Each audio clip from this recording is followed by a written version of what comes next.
Welcome back to the Rock and Roll Blast from the Past, your backstage pass that lets you bang heads with your favorite heavy metal groups from the 70s, 80s, and 90s. You're gonna find out what it was like rocking then and how they're keeping it rocking now, showing you you're never too old to rock. And now here's your host, Dick Swellington. In the early 80s, there was an obscure glam rock band known as the Fallen Stallyons, whose lead singer, Vince Stallyon, was quite the ladies' man in his time, living the life of a rock star and tearing it up with drugs, boozing, all kinds of sins that a rock band of the early 80s would go through. Here I have Mr. Vince Stallyon himself. Vince, how you doing? Doing great. Thank you for your time, Vince. I know you're a very busy man. Well, that's right, because I got my new business going on. Well, that's wonderful. Leading into this, first question here, why are we, in fact, in a laundromat? Did this have something to do with maybe perhaps how you found or maybe how you met your fellow band members to start off the band Fallen Stallyons? Well, my answer to that is that Rama Records ignored our appearance entirely. I see. After declaring bankruptcy, how did your life change? Well, you see, my father, he hated radio. And he couldn't wait for television, so he could hate that too. I see. Moving on. What was the most famous woman you were ever with? Most famous woman? Yes, of all the movie stars and female rockers that you were finding yourself with at the time, what would you say, who was the most famous? Well, a gentleman never kisses and tells. I see. But I will say this, the clothes make the man, and that naked people have little or no influence on society. I see. Well, are you sure you're feeling okay? I mean, we can do this some other time. No. Well, okay, then the show must go on. For my next question, after the breakup, there was a major issue with the rights for all the songs, and you felt like you were entitled to keep those songs in your possession, even though, in fact, you didn't actually write any of them.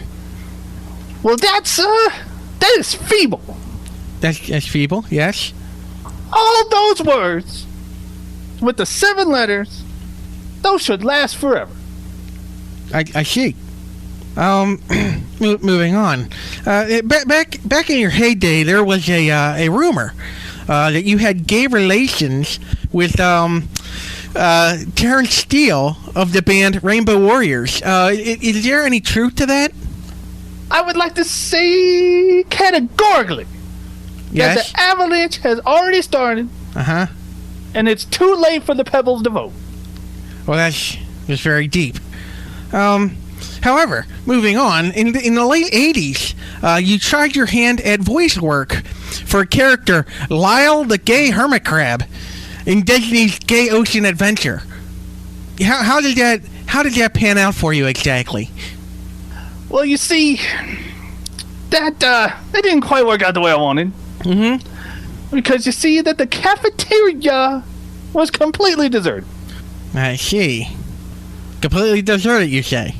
Completely I guess deserted. What you're saying is that after that one job, you never did any more voice work. Wonderful.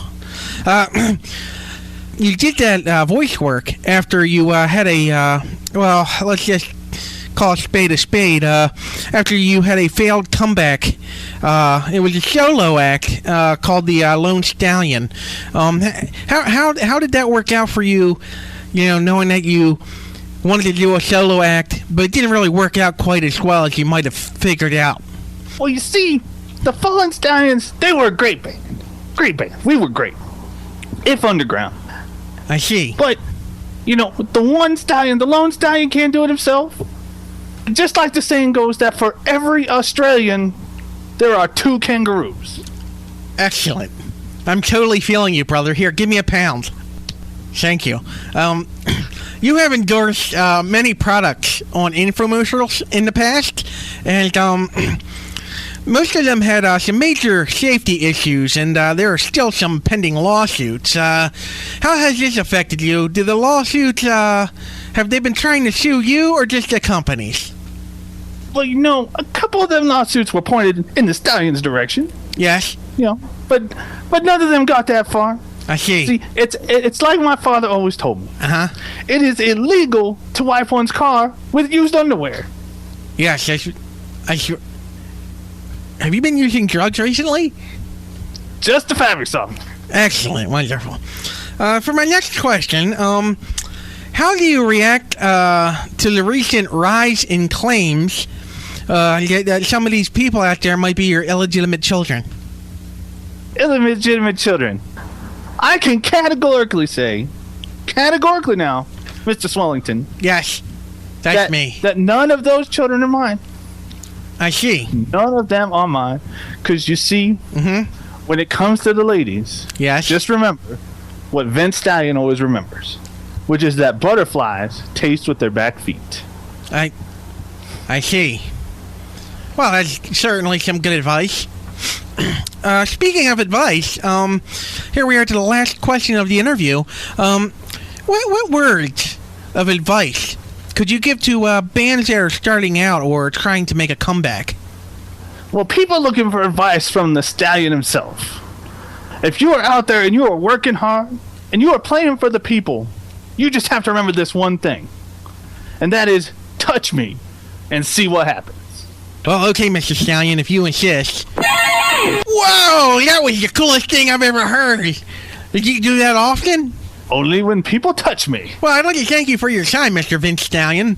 Oh, the pleasure was all mine, Mr. Swellington. And, hopefully, we'll see you back out on stage someday. But in the meantime, this has been Dick Swellington with Vince Stallyon from the Fallen Stallyons on the Rock and Roll Blast from the Past. Thank you.